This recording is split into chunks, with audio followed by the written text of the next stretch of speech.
and teacher phone calls and check-ins, but in 3 through 5, we would be expecting them to use Canvas. And just because they have the computers, they're used to using that. And I hear that teachers need time. We gave them 5 days at the beginning of the year last year to get things set up. But that'll be a decision that we'll have to talk about with executive team, because that would require, as I understand it, a request to the commissioner for a waiver on the inclement weather days, and we would have to make a case for that. So, great question. It's one that we've been talking about, but we haven't made a decision. Hey, Julie, can I get real down on the weeds in that one real quick, just to explain explain where it could be? So, Julie's exactly right. The reason we were able to front load 5 days, here's part of the problem, guys, and you know it because you're the ones that are answering all the phone calls. But so much of what we could do last year, because there was a state of emergency from the governor, gave us like all kinds of flexibility. We had our continuous learning plans filed with the state, and you know, we could do a bunch of stuff on the fly at the district level. One of those things that they allowed was that the way the law stands, you can't use an inclement weather day. The only way you can do that is it has to fall between the very first day when kids attend school and the very last day they would attend, right? So what we did last year by front loading those days was illegal, minus the waiver from the commissioner that said, because remember, we didn't start school, right? We would have technically, superintendent can say, you went the first day, I'm using the next 10 days as snow days, right? And that would be his call. But we didn't start school, and there was a good reason for that, right? So that was an allowance from the state last year in unusual circumstances. So to Julie's point, if that was what you all wanted to ask the superintendent for, he would have to write to the commissioner because it's not a snow day, right? And she would have to say, yeah, I'm good with you using 2 days as work days. Here's the flip side of what you might get from some of your teachers. We have great teachers, but some may say, well, how do we get those? They're called stockpile days for the inclement weather days. How do we get those? We get those because by law, we go 6.5 hours a day. We go 7, which lets us bank a half an hour a day, right? And so you could get a group of teachers that say, we've already, so that's how they get it. You know, it's kind of time for time. They work the time out, and that allows us to earn 13 days, doesn't matter about the other 3, but 10 days that we use for inclement weather. They could come back and say, we've already worked that time, right? So now you need to pay me to work these 2 days again. Like on a snow day, I don't have to work. I don't think we get a lot of people to say that, but the reality is there could be some out there. So there's a lot of pieces in just going to 2 days, and I just want to make sure you guys understood that. So thanks, Julie. Okay, thank you.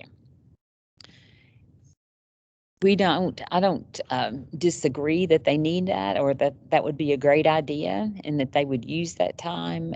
It's just the flexibility is not there, I don't think, for us to be able to do that. But we'll certainly continue to advocate that if we can. So a question about systems or structures for elementary to ensure Canvas is not the only method for attendance and makeup work. So let me just say before I go through the rest of these questions, we are addressing most all of the things that you have talked about and should have some answers by the end of the week or by Monday anyway. But it is complicated. Each school presents their own set of situations, and we've got parents that are doing a lot of really kind of off the wall kinds of things that we're having to navigate through. So if it was just quarantine and isolation, we could address those, but we have parents that are self-quarantining their students. They're not moving to homeschool, but they want our teachers to still provide them with makeup work. We don't have any evidence that their child should be quarantined, but yet we're asking teachers to provide that makeup work. And so there's just a lot of things like that are causing us a little bit of angst in coming out with some specific directions. I think the intention of our recent policy update was to be able to provide our quarantine students, because we had children that were quarantined 2 or 3 different times last year. And so when you have a student at home that is not sick, and parents don't want them to get behind on their work, then I think it's reasonable to expect that we should have some sort of makeup work for them, and that there's a process for them to be able to participate in that, complete that work, and then not have to be penalized in the absences. We don't want the children penalized. We also don't want schools penalized. You know, I know many of you are dealing with high chronic absenteeism numbers.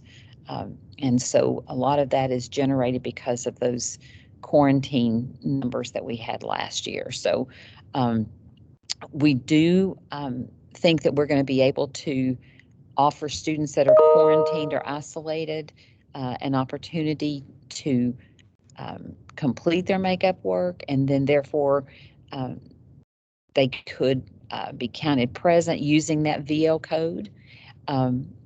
But we've got to get a little bit more clarification around that. There was a question about the one parent note to cover all days for the COVID-related illness. That is what we have said, although I've gotten a couple emails in the last couple days about the logistics of making all that work in Aspen. So we're going to follow that up to make sure that there's a procedure and that we communicate that clearly to your secretary, so so parents can do that. Then also a concern about parents that are calling and asking about changing to virtual learning.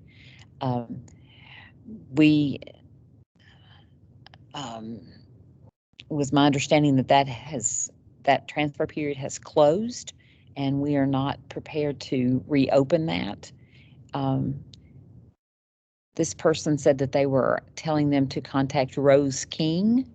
So I don't know, Renee, is that the procedure you want them? I'm not exactly sure how to answer that question. So can somebody help me?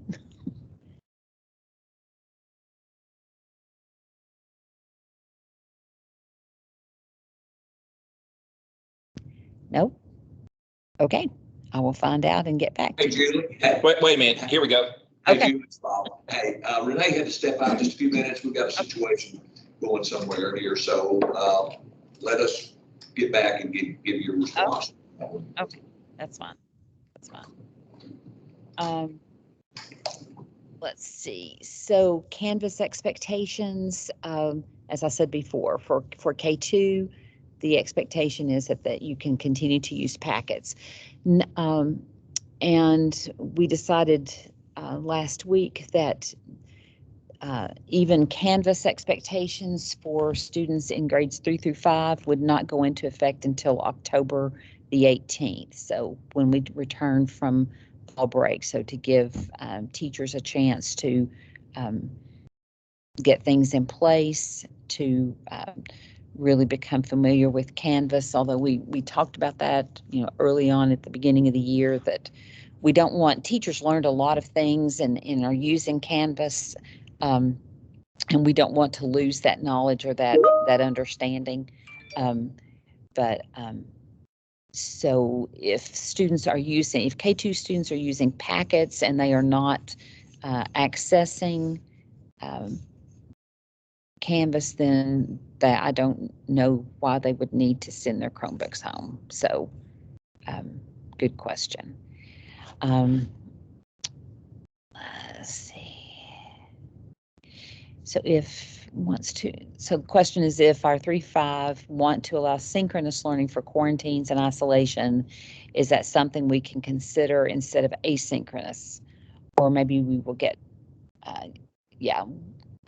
I don't believe that that's an option, because we didn't want to ask teachers to have to go back and forth. I know last year we had some situations where teachers were able to just open up their computer and let the students participate, but I don't believe that was an option that we could use this year. So But that again, that will be in the documentation that we send out to you. The content in Canvas should be something similar to what they're doing in their classroom, although it doesn't have to be the exact work that they're doing in the classroom, because we understand if students are not there for the instruction, it's going to be difficult for them to complete the assignments. We do think that there's going to be flexibility. So, for example, if teachers want to divide and conquer, they could have a grade level Canvas page that they could load the work in for the week, and they could divide and conquer. Maybe one teacher wants to do the reading, one wants to do the math, that sort of thing. There's some flexibility with that. It doesn't have to necessarily be just one teacher doing all of their work. There could be some opportunities for them to collaborate to meet that expectation. So we'll have more opportunities to talk about that. I know we're going to talk about that in PAC tomorrow as well. So we realize this is a heavy lift for elementary, and given the fact that elementary teachers teach all the subjects and 3 different reading groups and 2 different math groups, and so that's a lot, and so we're working through all those particulars and hope to get some information to you very soon about that. So until the 18th of October, if you want to provide packets. Now, I think the other issue is that lots of times if our children are isolated and they're sick, and so I think we have to be okay with allowing them to have some sick days.